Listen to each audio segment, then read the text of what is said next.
kan ya baru awal puasa gitu, kita masih terpilih nih untuk bisa menghadiri kajian gitu ya.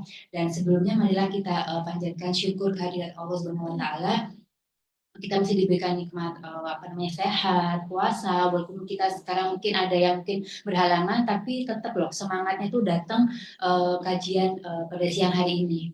Marilah syukur dan sholawat kita panjatkan kepada Nabi Muhammad SAW. Semoga nanti kala apa namanya di akhir kita akan mendapatkan syafaat dari beliau. Dan siang hari ini memang rentetan kajian spesial Ramadan kita tahun ini itu mengangkat tema tentang muslimah entrepreneur gitu ya. Kalau minggu lalu itu kita sudah membahas mengenai fikih muamalah. Jadi minggu lalu kita membahas fikih muamalah dan minggu ini tuh kita akan mendengarkan langsung gitu ya dari apa namanya Mbak Manda, ini Mbak Amanda Lantang. Beliau merupakan apa namanya salah satu muslim entrepreneur. Bisnis yang saat ini beliau pegang ada salah satunya tuh coffee shop namanya Sagaleh ya Mbak ya. Nanti kalau misalnya teman-teman ingin melihat mengenai bisnis beliau, ada juga bisa dilihat di Instagram beliau Sagaleh atau di Amanda Lantang ya Mbak ya. Oke, siang hari ini tuh kita sebenarnya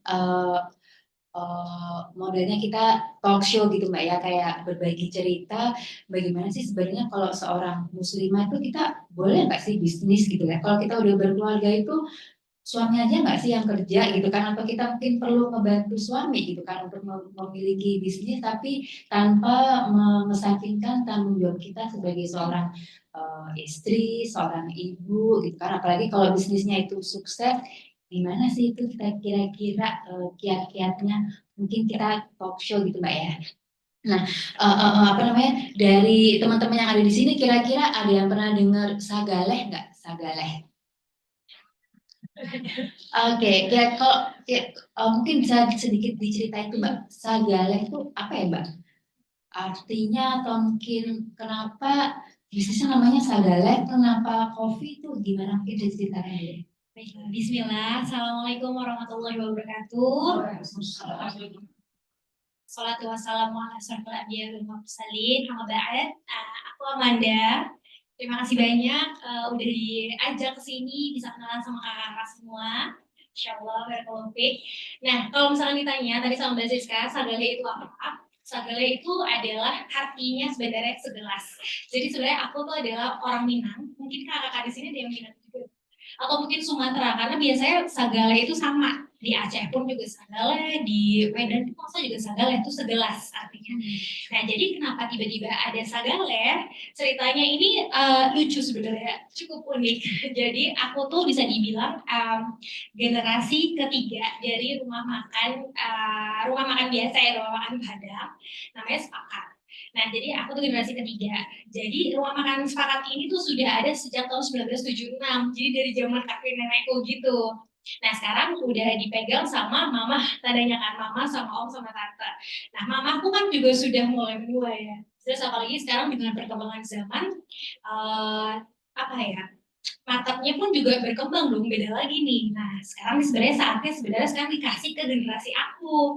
Nah, karena kita semua nggak pernah ada pedagang ya, nggak ada basic entrepreneur, kita langsung, aduh jangan dulu deh, kayaknya berat banget nih kalau kita tiba-tiba megang makanan gitu kan. Karena kalau kita tahu aja makanan Padang itu satu menu aja resepnya tuh kayaknya banyak banget ya. Bumbu halus lah, apa segala macam. Jadi kita kayak, tar dulu, gimana kalau kita belajar dulu deh, kita mau coba bikin kayak bisa dibilang kayak trial ya, pilot project kita bikin kopi pada saat itu. Nah pada saat itu memang kopi itu sudah banyak, cuma belum seperti sekarang. Jadi kalau mungkin kakak-kakak tahu ya pada saat itu yang udah ada tuh Tugu, Animo, di bawah tangga itu sudah ada. Nah akhirnya yaudah kita bikin aja yuk, grab and go aja. Jadi kita nggak perlu langsung bikin gede gitu ya, kita sewa satu rumah terus kita bangun. Buat kita tuh kayak sangat apa ya, terlalu besar banget gitu tiba-tiba. Karena kan kita kan tadi idenya adalah pengen belajar berbisnis lah gitu kan. Akhirnya kita berenam, jadi sebenarnya Sagala itu ada 6 orang, kita berenam patungan gitu.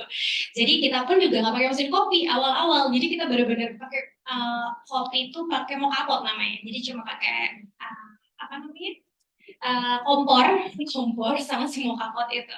Ya udah, kita trial dulu, kita kulik karena kan kalau kita lihat dulu nih apa namanya, bukan dibilang rival ya, maksudnya pasarnya sekarang Tuku Animo sama satu lagi tuh di bawah tangga tuh dia tipikalnya kayak gini, misalkan Animo tuh creamy, terus Tuku tuh seperti apa gitu ya, kita lihat mana nih yang kosong gitu. Nah pada saat itu memang belum ada kopi yang strong gitu, bener-bener yang strong kayak emang orang yang suka kopi banget gitu. Akhirnya kita ngerasa kita coba di sini aja, siapa tahu dapet nih marketnya gitu kan. Ya alhamdulillah bismillah pada saat itu diterima sama teman-teman. Tadi awalnya dari teman-teman ya, dari teman-teman akhirnya di luar teman-teman pun juga sampai datang karena kan sebenarnya kita tadi aku cerita kita tuh bikinnya di rumah. Kebetulan rumah mamaku tuh masuk gang, jadi benar-benar masuk gang di Jakarta Selatan. Jadi sampai ada waktu itu tiba-tiba orang dari Kelapa Gading datang dia datang turun ke bawah terus begini, ya Allah ini coffee shopnya mana? Dia bilang gitu. Oh aku jauh-jauh datang kita mau namu, dia bilang gitu. Jadi kita emang pada saat itu ya karena emang kita nggak mau benar-benar nggak berpikir pengen bikin coffee shop tanda kutip ya. Jadi emang pengen belajar aja gitu gimana sih caranya bikin kopi gitu. Terus gimana sih caranya berbisnis. Jadi seperti itu sih Mbak backgroundnya. Oke, itu di tahun berapa ya Mbak? Itu di tahun 2017. 2017. Iya. Oke. Nah, kemudian itu kan awal-awal berintis tadi kan kalau Mbak Manda bilang modalnya itu patungan gitu ya. Patungan. Oke, patungan. Kemudian kira-kira tuh berapa tahun akhirnya mulai oke ini kayaknya bisa ditingkatin tuh gitu. Bisa ditingkatin tuh berapa lama ya? Pada saat itu tuh alhamdulillah ya, masya Allah tuh mempermudah semuanya. Jadi kita rilis itu di tahun itu kita kayak merasa kita nggak bisa nih di rumah mama terus nih gitu. Karena rumah mau kapot mungkin ya Mbak Dina ya tahu ya mau kapot cara bikinnya kan itu ada kayak teko ya. Itu kalau espresso nanti keluar kayak dari tekonya itu pernah muncrat pernah meledak. Jadi kita mikir kita nggak bisa nih di rumah terus. Itu di tahun 2018 akhirnya kita bikin tempat tapi masih kecil-kecilan juga namanya di Sambas, kedai Sambas itu kedai pertama kita akhirnya ke sana. Oke. Nah kalau apa namanya tadi itu kan saat itu udah ada saingan ya kayak tadi kopi tuku di bawah tangga apa gitu animo gitu ya. Jadi setelah tadi itu apa namanya mencoba riset itu, nah itu untuk bahan bakunya sendiri itu benar-benar dari Indonesia lokal. Oh iya, benar, kita dari Indonesia karena kan namanya kita Sagale. Dulu kita bisa dibilang slogannya adalah merakyat dan membumi. Sampai sekarang itu tetap dipakai. Enggak, karena sudah tahun kelima kita berubah positioning kita pelan-pelan gitu. Nah, jadi pada saat itu Sagale kita emang semua bahan baku, vendor kita semuanya kita cari emang yang produk lokal. Oke. Jadi biar lokal pride ya. Oke. Nah, kalau tadi ya Mbak kan berarti berenam tadi ya, berenam itu bersaudara semuanya Mbak ya? Betul, jadi aku tuh berempat bersaudara, dua lagi satu suamiku, satu suaminya iparku gitu. Oke, nah kalau kita pasti mungkin teman-teman ada nih ya yang mungkin sudah memiliki usaha atau berencana memiliki usaha gitu ya. Kadang kita untuk kita memiliki usaha sendiri itu terpentok sama modal gitu kan. Kayaknya nggak bisa nih kalau gue jalan sendiri, modal gue nggak cukup, gue itu aja deh apa namanya join gitu sama teman tuh. Nah dengan saudara sendiri ada nggak kita benar-benar kayak percaya atau bagaimana tuh membangun bisa sejalan, kemudian apa namanya misalnya ada ide itu dituangkan bersama atau kalau misalnya ada masalah dengan jalannya bisnis itu gimana, karena kan saudara kan suka nggak enakan gitu ya Mbak. Betul, nah itu dia challenge sebenarnya. Mungkin kalau kakak udah ada yang pernah menjalankan bisnis ya, sebenarnya bisnis sama keluarga tuh bisa dibilang gimana ya, gift juga, tapi dalam satu sisi ini tuh apa ya, cobaannya gede juga loh gitu. Ini masalahnya keluarga kan. Apalagi kalau bisnis pasti kan ujung-ujungnya kan kita emang mencari income, mencari sales, ya which is mencari uang gitu ya. Karena uang itu kan sangat sensitif ya. Jadi kita tuh keluargaku tuh selalu bilang kayak mamaku, omku, tanteku, pertama kali kita buat Sagale, beliau-beliau selalu ingetin, ini kalian bersaudara semuanya, jangan sampai karena uang kalian terpecah. Nah itu kan emang sesuatu yang apa ya, tricky banget ya. Jadi sebenarnya sih kalau untuk menyatukan ide tuh memang susah. Dua orang aja susah nih, 6 dan semua backgroundnya beda-beda. Ada yang kreatif, ada yang finance, ada semua kita backgroundnya beda-beda. Jadi emang itu tuh setiap kita meeting itu emang lama. Jadi kayak menyatukan visi misi gitu tuh lama, pasti lama. Cuma memang karena kita keluargaan ya, kita dari kecil bareng, ya kita memang karena udah tahu ya karakternya, jadi oh iya si Anu tuh nggak bisa nih kalau cara ngomongnya kita kayak gini, jadi kita lebih paham sih sebenarnya. Jadi baiknya sih seperti itu. Cuma lagi karena kita bisnis, semuanya ada hitam di atas putih. Jadi walaupun kita adik kakak, suami istri, tapi kita semuanya ada hitam di atas putih. Jadi once kenapa-napa, kita pegangannya ini, biar tidak terjadi tadi tuh, tidak terjadi hal-hal yang kita tidak inginkan lah. Oke. Oke Mbak. Nah kalau pas waktu memulai saat itu posisinya Mbak masih single atau belum? Enggak, aku sudah menikah. Jadi aku tuh sebenarnya gini, aku tuh dulu adalah pekerja kantoran juga. Jadi aku dulu kerja di agensi di tahun aku lupa tahun berapa ya. Jadi aku kerja di agensi, terus aku diajak menikahan pada saat itu. Terus suamiku bilang nanti kalau kita punya anak, kamu jangan kerja lagi ya. Dia bilang gitu. Aku kayak, aduh, gitu kan ya. Mungkin kalau kakak di sini yang bekerja kan pasti merasa ya kayak kita dailynya tuh ada aktivitas tiba-tiba di rumah ngapain ya gitu kan. Terus ya udah akhirnya aku hamil pada saat itu dan terakhir tuh aku sempat kerja di IO waktu itu. Kan IO kerjanya memang Gak gitu tahu ya. waktunya ya. Jam kerjanya beda. Benar. Nah pada saat itu emang kehamilan aku pada saat itu tuh agak riskan lah dengan kerjaan aku waktu itu. Akhirnya aku pikir udah Bismillah deh ya, aku tinggalin lah pekerjaan aku gitu kan. Demi maksudnya untuk anak ini gitu. Terus ya udah Bismillah. Nah itu aku kaget dong tiba-tiba di rumah ngapain ya gitu kan. Kayak bingung ngapain. Terus akhirnya aku tuh pertama kali sebenarnya bisnis aku tuh bukan sandal ya. Aku tuh dulu bikin namanya Strappy Weppy. Itu kayak art and craft bikin. Dulu belum COVID, jadi cuma bikin buat tali kacamata pada saat itu. Ya udah aku bikin itu aja gitu. Apa ya, menyalurkan apa ya, kegiatan aja biar aku nggak diem aja gitu maksudnya. Ya udah aku kerja gitu, bikin, ya alhamdulillah ternyata teman-teman suka. Terus akhirnya juga ada market di luar teman gitu ya. Mungkin memang nggak sebanyak itu yang minta pembelinya, cuma alhamdulillah kayak selalu ada lah tiap hari gitu. Terus akhirnya setelah aku melahirkan baru Sagale ada. Oke. Gitu. Nah posisi ketika kita sudah memiliki suami, apakah bagaimana peran suami mendukung atau pokoknya kan memang kan karena bisnisnya dengan saudara gitu ya, tapi mendukung yang penting kan sebagian mungkin mengambil waktu Ya. Waktu kita sebagai istri atau sebagai seorang ibu. Nah itu tuh gimana? Nah, jadi karena aku bisnisnya bareng suami juga. Oh gitu. Aku bisnis sama suami, jadi aku berempat kakak, dua suamiku, satu iparku gitu ya. Alhamdulillah beliau support banget gitu ya. Maksudnya dengan bisnis, karena sebenarnya yang orang Minang aku, yang otaknya bisnis beliau gitu. Jadi beliau sangat suportif banget sih dalam berbisnis ini karena ya itu ya, karena kita selalu bareng juga gitu ya. Tapi memang ada nggak enaknya juga Mbak. Jadi kita kemanapun dimanapun ngomongin Sagale lagi jadi gitu, nggak ngomongin yang lain, tapi maksudnya alhamdulillah ya kita jadi selalu bareng aja sih, bisa kerja bareng, terus habis itu kalau ada masalah ya kita obrolin bareng gitu. Itu alhamdulillah sih aku happy banget. Oke. Ini mungkin sih kita karena tadi kita talk show ya, memang kita ada istilahnya pengen gitu yang pengen dikorek-korek gitu bagaimana Mbak Manda menjalankan bisnisnya, tapi kita juga membuka kesempatan buat apa namanya teman-teman kajian muslimah yang ada di sini ya. Sebelum nih Mbak Manda menjelaskan, mungkin ada nggak yang pengen tanya dulu nih sebelum panjang nih? Ada nggak kira-kira? Kami persilahkan kalau misalnya ada yang pengen nanya dulu, jadi nanti kita nggak di akhir acara kita langsung buka sesi tanya jawab, kita langsung ngalir aja gitu. Oke. Oke, langsung loh ada yang mau franchise loh Kak. Iya, jadi Sagale itu belum ke franchise. Jadi sebenarnya kita tuh lebih ke partnership namanya. Jadi kita yang manage tetap kita, tapi kita nanti mencari partner yang memang lebih menjadi angel investor ya. Jadi masukkan dana, tapi ikut aja gitu. Jadi kayak manajemen, terus kayak hiring ini ya, kru segala macam tuh tetap di kita. Karena kita merasa Sagale itu kayak bayinya kita gitu ya. Jadi kita kayak belum siap untuk kayak menyerahkan gitu. Jadi kita masih pengen tetap ngejagain dulu sih untuk saat ini seperti itu. Oke, tapi tetap kok Mbak dibuka itu tadi. Partnership bisa. Namanya partnershipnya gitu.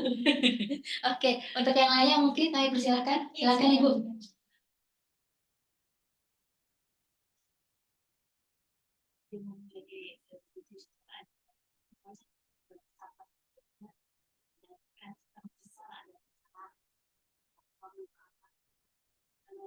di kita apa aja yang harus di Tuangkan gitu Bu ya.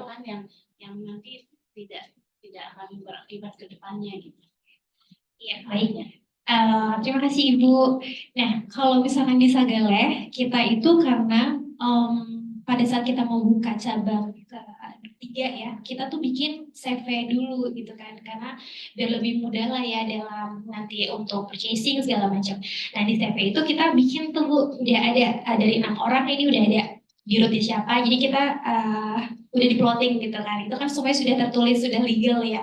Terus kemudian sama pembagian tugas. Jadi berenam ini tuh masing-masing memiliki divisi berbeda-beda karena kebetulan alhamdulillah kita semua punya background beda-beda nih. Jadi kakakku yang memang di admin, akhirnya di finance. Terus aku kan dulu sempat di agensi ya, akhirnya aku megangnya sosial media gitu. Terus kayak kakakku yang iparku tuh memang dia graphic designer, ya udah dia di desain gitu. Terus kakakku yang emang dulunya properti, dia sempat ke R&D. Nah ini agak melenceng dikit, tapi semuanya udah di plotting sebenarnya kayak per divisi. Nah di situ ada tulisannya tuh, tulisan Amanda. Jabatannya apa, scope of work-nya apa, nah itu yang jadi pegangan kita, jadi jangan sampai nanti kita main tunjuk-tunjuk lah, bukannya kamu ya yang harus ngerjain, jadi kayak gitu Bu. Seperti itu sih, sebenarnya lebih kayak tadi yang legalitas pertama pada saat kita bikin CV, sama yang tadi job desk scope of work-nya jadinya gitu. Kalau mengenai keuangan itu juga nggak Mbak? Misalnya ini, oh kita misalnya untuk setiap modal nih kita mesti berapa bagian-bagiannya, atau kalau kita dapat keuntungan nih gitu. Oh ya, itu semuanya ada agreement-nya juga, ada agreement-nya. Jadi pada saat kita, kalau boleh sharing, Sagaleh itu modal 8 juta dulu awalnya. Jadi kita bagi rata. Jadi ya udah di situ kita bagi-bagi, di situ juga udah kita belum ada legal ya Bu, pada saat itu ditulis aja Bu di atas kertas, kita tanda tangan semuanya dan pembagiannya berapa persen kayak gitu. Itu gimana Ibu? Ya, kalau saya yang pakai Iya, nggak enakan gitu Bu ya. Masa sama saudara sendiri mesti pakai kayak gitu ya Bu ya? Iya. Iya benar, tapi memang iya Bu. Aku tuh orang gak enakan banget ya. Lagi aku anak terkecil di berenam ini kan. Nah, tapi dengan adanya kita semuanya satu kepala. Oke, kita mau bikin bisnis, Bismillah. Semuanya kita harus profesional ya di sini. Nah, karena kita udah satu tujuan gitu. Oke, kita mau sama-sama profesional ya. Alhamdulillah akhirnya kita urus semuanya. Nah itu buat aman gitu, biar nggak ada pertikaian, karena sayang banget kalau keluarga tiba-tiba nauzubillah min dzalik ya kenapa-napa cuma karena bisnis tuh, nauzubillah min dzalik. Jadi kita benar-benar ngejagain itu banget deh Bu gitu. Ya. Semoga bisa menjawab ya Bu. Mungkin nanti memang kalau kita memiliki usaha mungkin dengan teman, dengan saudara yang kira-kira bisa memicu nanti ke depannya itu tadi kalau masalah modal terus keuntungan itu memang baiknya tadi ya kayak pengalaman Mbak Manda dituangkan gitu kita dan harus di depan sih Mbak. Jadi jangan tiba-tiba pas udah setengah jalan kita bikin agreement dulu ya, jangan. Jadi sebenarnya semua yang seperti itu yang kayak penyamaan visi misi itu penting banget Bu. Jadi ketika kita berbeda ya, kayak misalnya kita berdua nih, terus teman deket banget nih sama kita, tapi ternyata ada satu hal mungkin sudut pandang kita yang agak berbeda dalam memandang satu hal ya. Nah itu kalau bisa disatuin dulu tuh pemahamannya. Jadi karena itu sensitif banget Mbak, karena jujur kita berenam kemarin dengan background berbeda-beda, di awal kita ada pandangan kita yang berbeda sebenarnya di awal. Cuma ya udah kita akhirnya obrolin, akhirnya kita semua setuju. Oke ya kita karena kebetulan di coffee shop kita di kedai kita tuh no music juga. Terus kita asap friendly lah ya bisa dibilang gitu. Itu semua kita di depan, kita ngomongin di depan dan semuanya itu udah tertulis. Jadi jangan sampai sih, kalau menurut aku pun juga masih belajar ya Bu ya, jangan sampai hal-hal yang kayak gini tuh agreementnya malah di belakang, jadi takut itu malah jadi konflik gitu. Iya seperti itu sih Bu.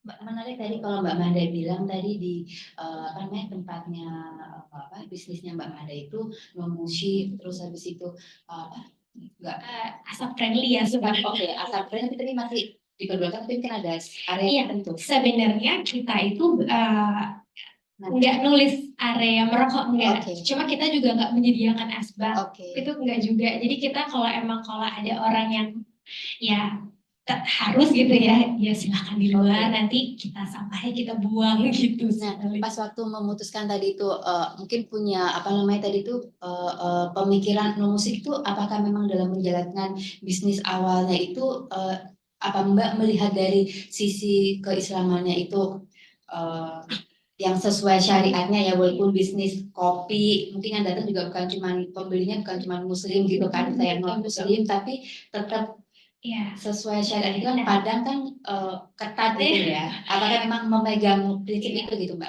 Jadi sebenarnya ada dua hal kenapa kita bikin seperti itu. Pertama, memang Ustadzah itu menerapkan syariah compliance di dalam perusahaan kami.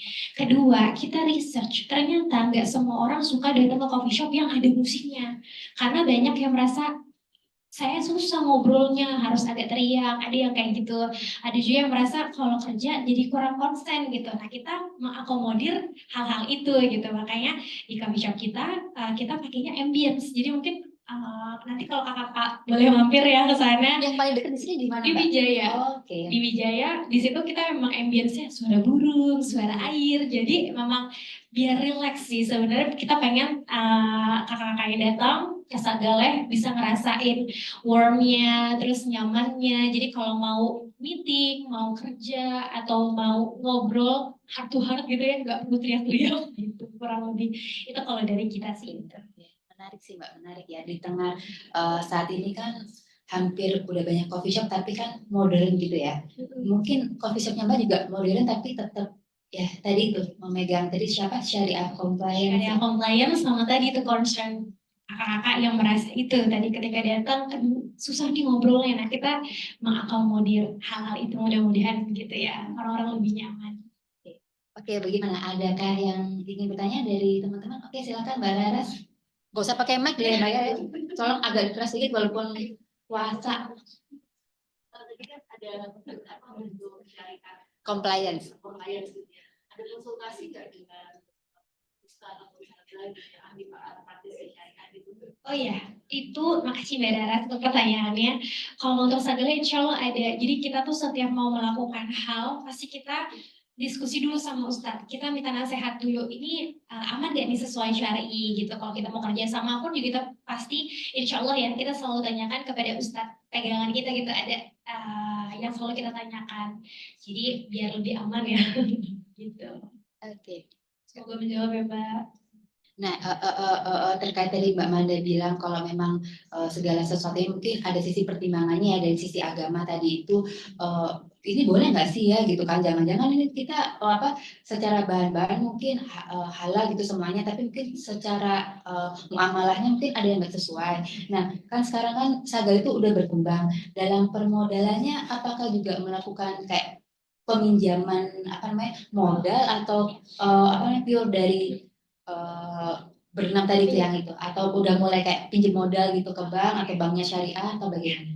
Oke, baik. Sebenarnya kalau Sageleh tadi sempat aku share. Jadi kita tuh ketika kita mau membuka cabang berikutnya, kita mencari partner semakanya. Jadi kita nggak meminjam kemana. Jadi kita mencari aja nih, ini kita mau buka nih kayak ini di daerah sini. Kira-kira ada yang berminat nggak? Kita kasih projectionnya seperti apa.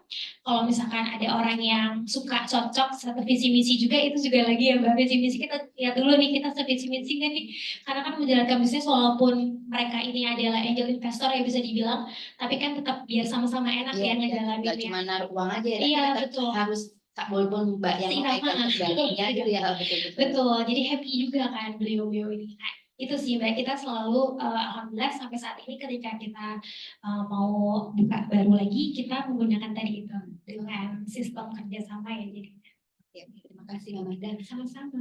Oke, kami persilahkan lagi loh. Ini jangan cuman dengar nanti apa namanya terpukau gitu. Siapa tahu mungkin setelah ini ada ide gitu kan setelah bulan Ramadan kayaknya bisa nih bisnis ini gitu.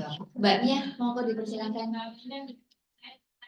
Anda bilang bahwa ketika akan membuka yang kedua menjadi investor, itu pitchingnya berapa banyak Mbak? Maksudnya nih, visinya Sagala ini kan quote unquote agak out of the box ya, syariah gitu kan. Dan yang banyak yang main di bisnis ini, di bisnis kopi ini kan ada juga yang tidak syariah gitu. Seberapa mudahnya atau justru seberapa sulitnya mencari partner yang mau dengan berbisnis ala Sagale ini? Ternyata Masya Allah banyak Mbak. Ternyata orang-orang yang memang memiliki itu ya, sama-sama menerapkan syariah compliance ini ternyata banyak gitu. Dan mereka orang-orang juga yang gitu, banyak mau nge-invest tapi bingung mau kemana gitu. Jadi sebenarnya ada. Alhamdulillah ada. Iya. Semoga menjawab ya Mbak. Oke, yang lainnya kami persilahkan. Kalau di antara ibu mbak yang di sini ada nggak yang punya usaha? Mungkin udah berjalan gitu, yang udah berjalan yang punya usaha. Bentar lagi berarti ada ya Mbak. Oke, silakan. Kalau misalnya waktu awal pernah ada Amanda nanya, jadi kalau waktu awal tuh pernah ada kendala nggak sih ketika kakak mau ngerekrut si kru atau pekerja untuk di tempatnya kakak? Terima kasih untuk pertanyaannya. Ada banget, Mbak.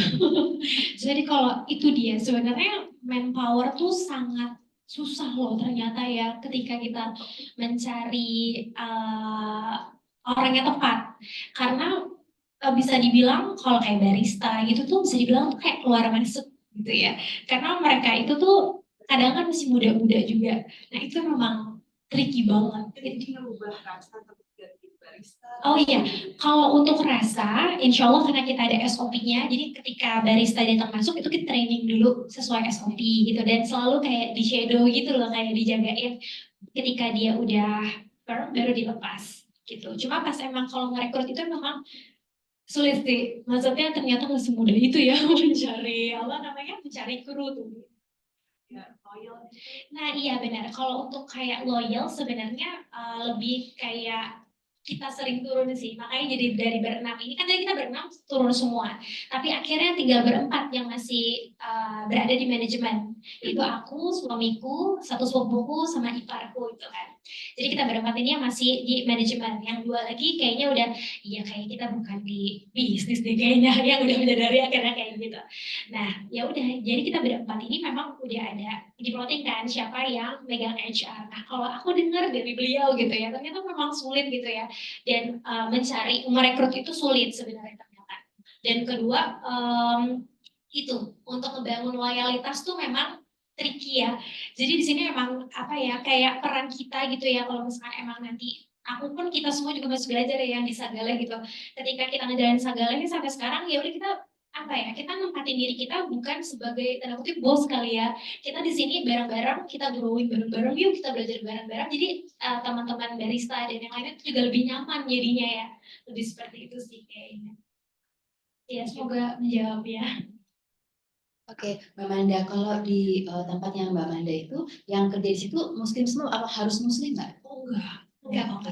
Tapi kalau perempuan harus berhijab tapi Oh, kalau perempuan harus kalau berhijab. perempuan. Cuma Oke. kalau kita ada satu karyawan kita yang muslim nggak apa-apa. Maksudnya nggak masalah, kita mau ngobrol sama siapa aja kan. Iya. Kita bareng insya Allah. Oke, itu untuk kalau mengenai waktu misalnya untuk ibadah atau apa itu berarti mereka memang ya kalau sebisa mungkin kita kan kalau punya tadi itu pekerja gitu ya yang sama-sama muslim jadi juga istilahnya ibadahnya bagus itu kan menunjang gitu ya ke bisnis kita gitu. Benar. Oke, Mbak Ras mungkin bisa dibantu ini kalau yang di ini kan kita hybrid nih Mbak, ada juga yang di online itu ada chatnya nggak buka, ada yang bertanya nggak kira-kira Mbak Raras? Saya nggak buka ininya soalnya, Zoom-nya. Oke, sambil menunggu ada yang mau tanya lagi nggak? Oke, silakan Mbak Andini.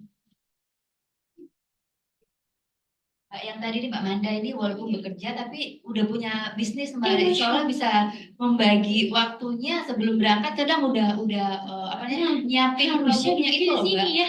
Kan jadi berbagi pengalaman gitu. Masya Allah nih, aku harus banyak belajar nih kayaknya. Dengan Mbak siapa? Dengan Mbak Dita.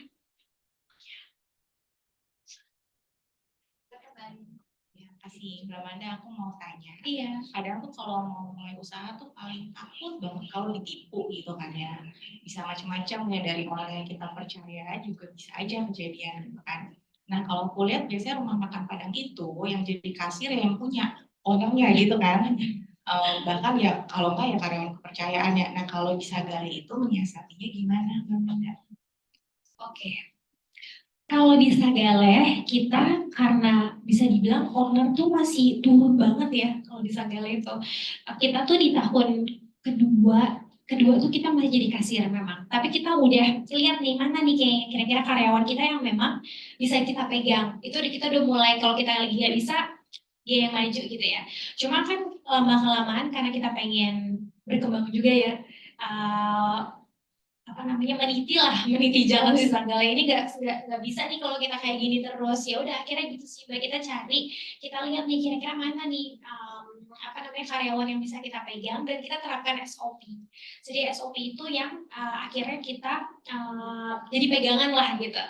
Karena susah dulu kita tuh sempat masih namanya ada petty cash terus gitu, kayak tiap kedai itu tuh ke kita gitu, kayak masih dulu kita sempat ada apa ya, zamannya masih tradisional gitu, kayak rumah makan kita gitu. Tapi lama-kelamaan nggak bisa nih kayak gini, kita capek sendiri lah jadinya gitu kan. Akhirnya itu kita cari nih, kita hire manager yang kita lihat kayak orangnya loyal-loyal, dan kita terapkan SOP di kedai gitu. Jadi kayak setiap closing itu harus ngapain, terus pas opening harus ngapain. Nah, alhamdulillah berjalan dengan lancar seperti itu.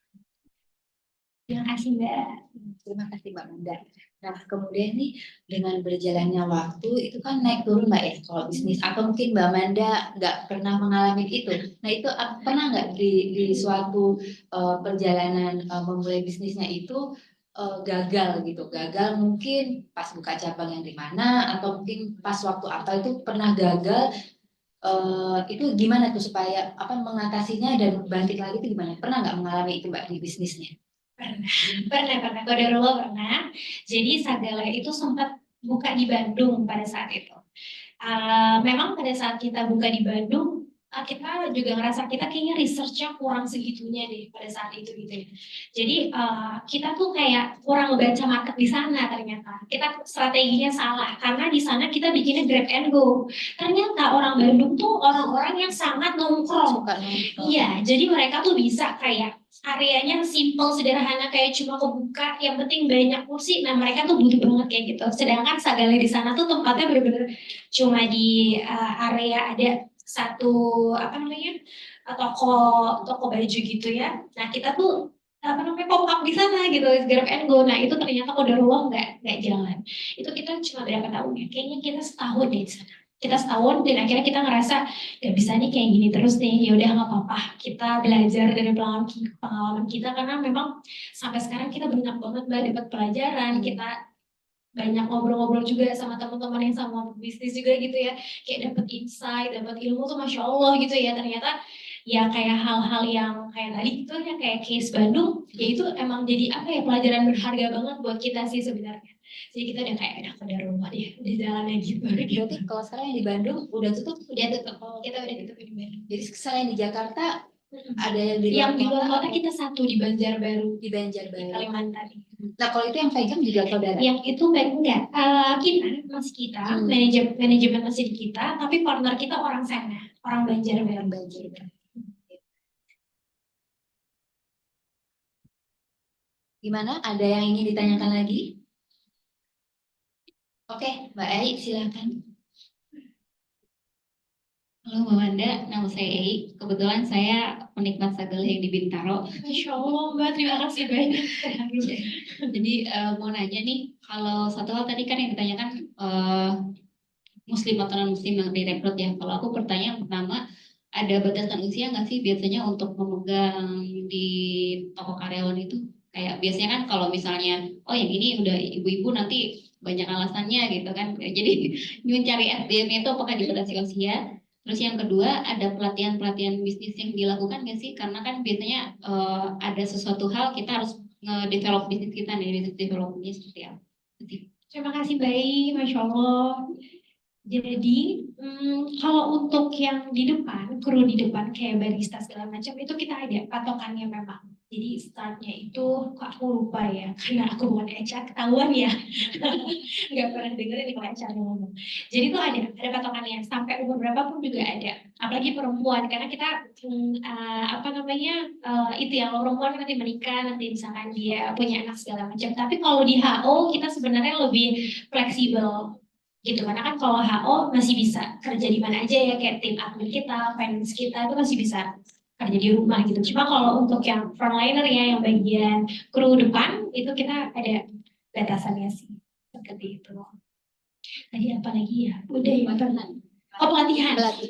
Pelatihan ada. Kalau di barista kita ada cupping session. Terus kalau misalkan kayak manajer kita juga, jadi kita tuh punya manajer, alhamdulillah dia ini ikut sejak kita buka di rumah dari tahun 2017. Dan alhamdulillah sekarang dia sudah menjadi manajer. Nah dia ini yang kita ikutin pelatihan gitu, kayak apa namanya, manajemen segala macam, buat operasional tuh kita ikutin pelatihannya begitu. Semoga menjawab ya Mbak. Ada lagi yang ingin bertanya? Oke, saya tanya nih Mbak. Nah, kalau yang tadi dari apa namanya, bisnis yang dijalankan, apakah dari tim yang tadi itu manajemen Sagara itu mengagendakan atau menyalurkan sebagian dari profit yang didapat itu mungkin nanti ini kalau ini kita salurin ke sini gitu, untuk apa istilahnya zakat penghasilannya lah gitu. Itu bagaimana? Apa masing-masing aja atau bagaimana? Kalau untuk Sanggala sendiri, insya Allah kita memang menyisihkan, karena memang dari ada investor kita sama beberapa founder yang punya mahat ya. Jadi dari penghasilan kita sisihkan untuk mahat tersebut. Jadi mahat itu sekolah tahfiz ya, tahfiz Quran. Dan kayak salah satu contoh lagi, kita juga kayak apa ya, peristiwa gitu, kayak kemarin kejadian di Palestina sampai saat ini sih sebenarnya masih terjadi. Kita merasa kayak kita nggak bisa nih kita cuma nonton Instagram gitu ya, melihat keadaan di Palestina gitu. Apa ya yang bisa kita lakuin gitu ya. Akhirnya kita bikin satu campaign namanya The River to the Sea. Jadi kita bikin menu emang khusus untuk Palestina. Jadi ada 2 menu, satu minuman base-nya itu watermelon, satu lagi itu makanan, ada garam-garamnya, jadi ceritanya mewakilkan besinya ya. Jadi kedua menu kita ini semua penjualannya kita donasikan untuk Palestina gitu. Jadi saya memang sempat melihat tadi di Instagramnya ya, menu yang Deliver to the Sea itu ya. Jadi kalau yang menu itu full 100% nanti akan didonasikan. Ya mudah-mudahan ya dengan niat seperti itu tuh Allah mudahkan gitu ya. Semakin ramai yang beli menu itu semakin banyak juga donasinya. Oke. Nah ini Mbak, kalau tadi itu kan kita nggak bisa lepas ya dari peran media sosial. Kalau Mbak Manda tadi kebetulan pegang di situ gitu ya. Bagaimana kita memanfaatkan media sosial itu tapi tanpa menyalahgunakan atau memberikan informasi yang salah kepada follower kita. Misalnya nih ya, bisa tadi kita bilang nih apa namanya, yang menu ini nanti kita akan apa namanya donasikan ya untuk Palestina gitu, biar banyak yang beli. Ternyata kita nggak melakukan itu gitu kan kita juga nggak tahu gitu kan ya pembelinya. Nah, bagaimana tuh Mbak?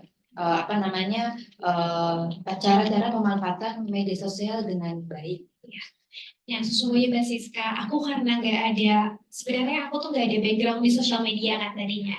Nah ini sampai saat ini pun aku masih banyak belajar dari teman-teman yang emang lebih apa ya, udah mumpuni lah di background di digital gitu ya. Jadi sebenarnya yang kita terapkan sampai sekarang, kita berusaha honest aja sih Mbak. Jadi kayak gimana caranya apa yang kita komunikasiin itu jujur aja gitu. Jadi misalkan menu kita seperti ini, ya udah kita tuangkan di dalam sosial media dan tetap dalam estetika gitu. Karena kan kayaknya kalau orang-orang kalau Instagram pasti pertama visualnya dulu kan yang harus menarik gitu. Baru nanti wordingnya apa nih yang mau kita sampaikan. Jadi itu sih Mbak, kalau dari aku, dari kita ya Sagale, kita berusaha untuk jujur aja untuk mendeskripsikan atau menjual suatu produk kita gitu. Dan kalau tadi yang masalah donasi, ya lebih transparan. Jadi kayak setiap penjualan kita tuh bikinnya per batch kan kalau untuk yang Palestina. Jadi nanti kita kumpulin, baru nanti sertifikat. Dari kebetulan kemarin kita donasinya itu dari Mercy Indonesia. Nah, jadi dari situ kita cantumkan gitu. Jadi teman-teman yang ikut berdonasi pun juga jadinya tenang ya, memang ada buktinya seperti itu. Jadi lebih honest sama banyak-banyak cari referensi sih Mbak. Aku sampai saat ini juga banyak-banyak referensi karena aku kan bukan Gen Z ya. Ternyata Gen Z ini tuh kalau untuk digital tuh mereka emang bener-bener wah banget ya. Kayaknya semuanya tuh kontennya menarik banget gitu. Jadi aku belajar banget dari teman-temanku yang kebetulan Gen Z gitu. Oh caranya gini ya. Oh sekarang tuh yang lagi ngetren gini ya.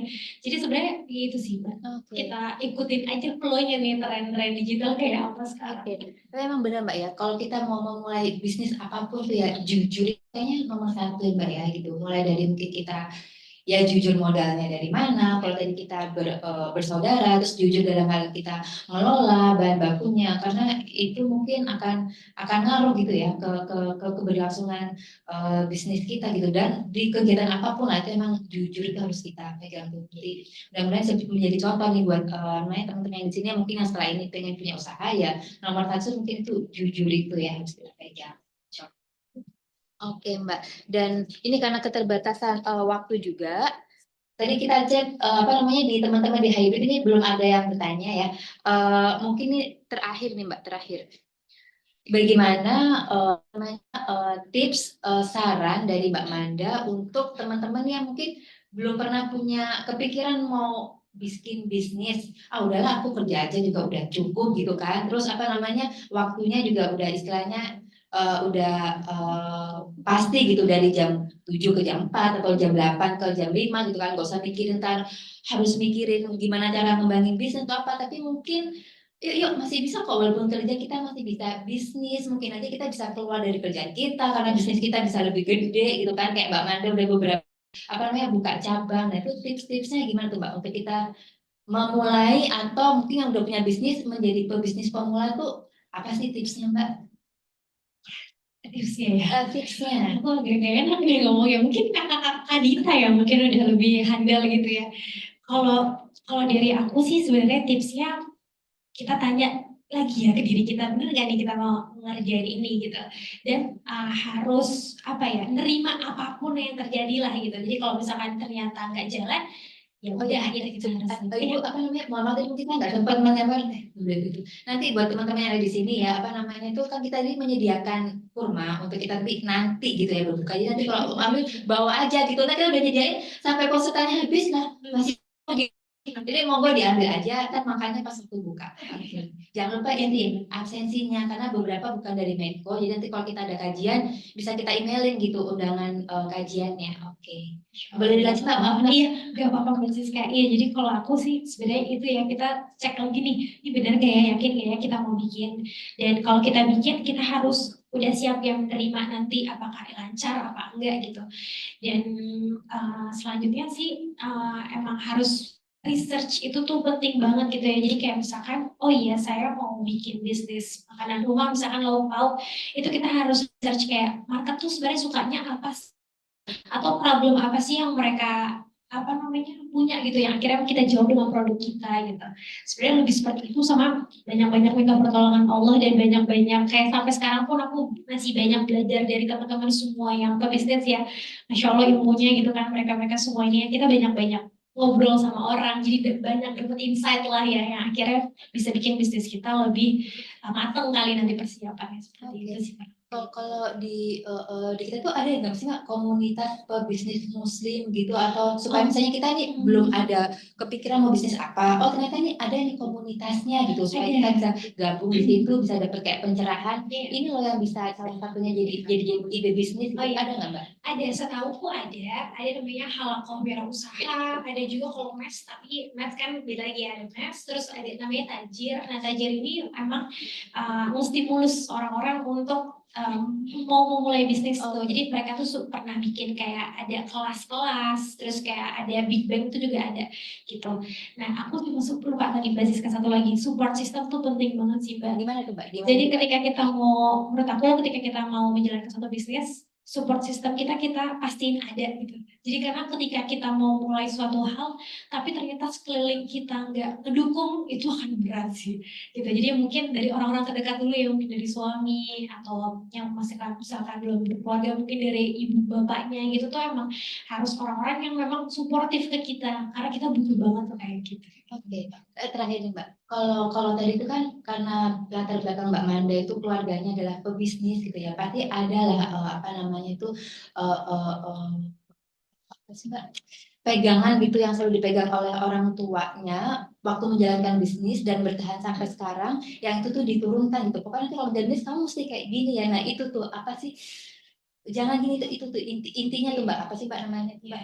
Karena aku dari keluarga Minang ya, kebetulan dari nenekku, kakekku, pedagang, ya mereka beliau-beliau selalu ingetin kita jangan lupa sholat gitu sih yang paling selalu diingetin pada saat kita mau mulai bisnis. Jangan lupa sholat, ya itu kayak sedekah juga, belajar. Jadi kalau misalkan apa namanya, jangan pernah merasa cukup gitu. Jadi kita selalu kayak kita tambah lagi nih. Jadi kalau aku sih melihatnya sekarang kita tuh jadi gelas kosong gitu ya, ketika kita ketemu sama orang kita berusaha menjadi gelas kosong biar kita bisa terima, isi lagi apa nih yang bisa kita ambil, ketemu orang baru lagi kita isi lagi gitu. Oke, Mbak. Nah itu tuh mungkin bisa kita jadikan contoh ya. Pertama tadi jujur, terus apapun mungkin kondisi kita lagi kerja itu jangan lupain sholat gitu kan, dan sebagian dari yang kita dapat lagi tadi itu kita sedekahkan ya. Jadi bisnis kita itu udah berkah, mudah-mudahan Allah juga makin tambahkan rezeki.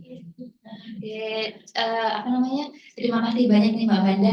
Walaupun singkat tapi kayaknya ilmunya dari ujung sampai terakhir itu kita dapat gitu ya. Mudah-mudahan bisa menjadi penyemangat teman-teman. Di sini juga ada loh Mbak-mbak ini walaupun di depan nih Mbak walaupun kerja nih Mbak ini nyambi-nyambi juga iya, tetap jalan gitu. Saya kadang-kadang kan gimana sih bisa kayak Mbak itu gitu. Aku juga paling apa ya, paling masya Allah loh ngeliat kayak perempuan udah kerja tapi masih punya usaha tuh masya Allah sih. Aku juga kalau bagi waktunya wah aku harus banyak belajar kayaknya tuh seperti apa punya bisnis Mbak. Iya tapi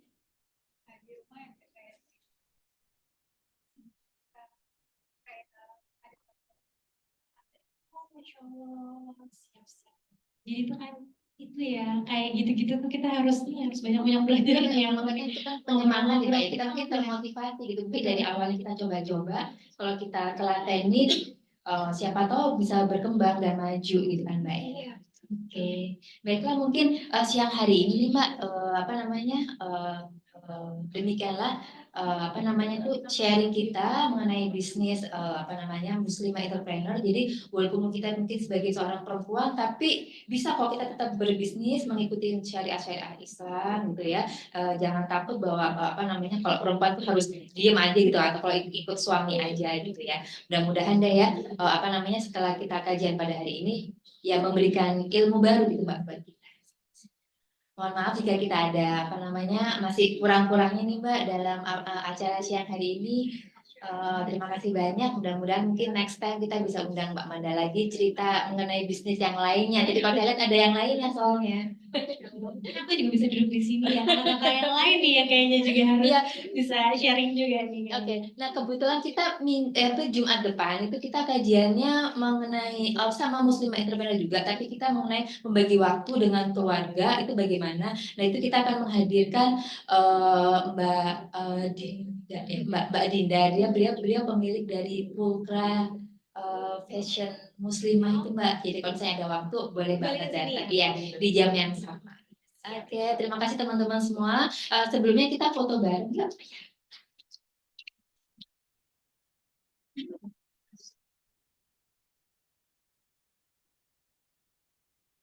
Di mana nih Mbak bagusnya? Mbak Mia, di mana kita di situ apa? Di mana?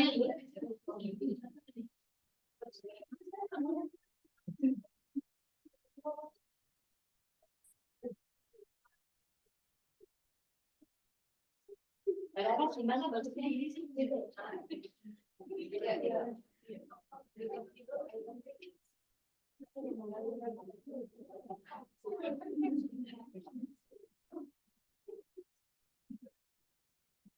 Dan ngobrol lagi boleh teman-teman ada yang udah mau balik pekerjaannya. Aku mau dulu deh.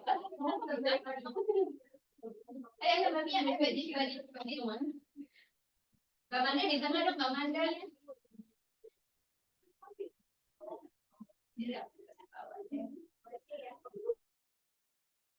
Jangan mau nggak kelihatan, bener nggak kelihatan kita-kitanya. Gitu. Iya Kak.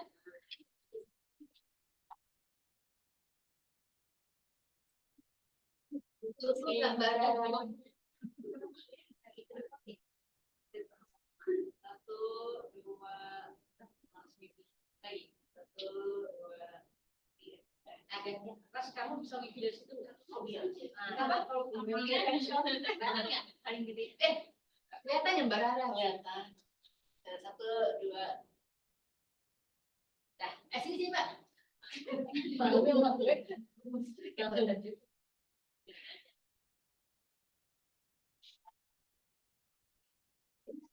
Ya, kalau bukan HP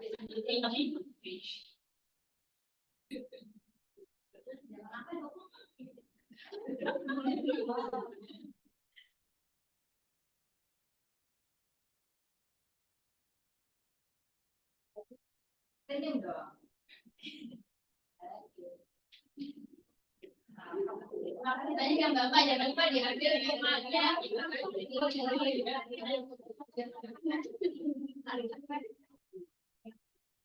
Oh iya tadi lupa ngumumin ya untuk Mbak-mbak yang tadi udah bertanya akan ada apa namanya souvenir dari Kajian Muslimah. Nanti kita akan antar ya ke lantainya.